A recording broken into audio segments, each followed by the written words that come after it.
Chapter 3. The Storm and the Shipwreck. I stayed in Brazil and worked hard for some years. By then I was rich, but also bored.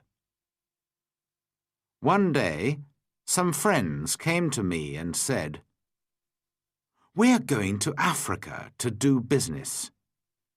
Why don't you come with us? We'll all be rich after this journey." How stupid I was. I had an easy, comfortable life in Brazil, but of course I agreed. And so, in 1659, I went to sea again. At first, all went well. But then there was a terrible storm. For 12 days the wind and the rain didn't stop. We lost 3 men in the sea, and soon the ship had holes in its sides. "We're all going to die this time," I said to myself. Then one morning, one of the sailors saw land. But the next minute, our ship hit some sand just under the sea.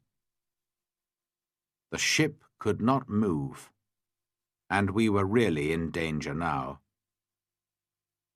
The sea was trying to break the ship into pieces, and we had very little time. Quickly, we put a boat into the sea and got off the ship. But the sea was very rough, and our little boat could not live for long in that wild water. Half an hour later, the angry sea turned our boat over, and we were all in the water.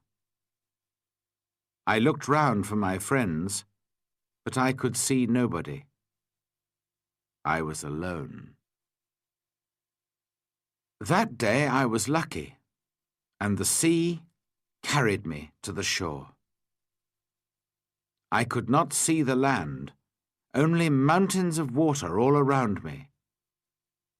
Then, suddenly, I felt the ground under my feet. Another mountain of water came, pushed me up the beach, and I fell on the wet sand. At first, I was very thankful to be alive. Slowly, I got to my feet and went higher up the shore. From there, I looked out to sea.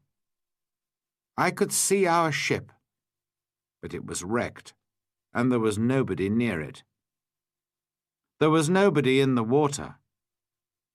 All my friends were dead.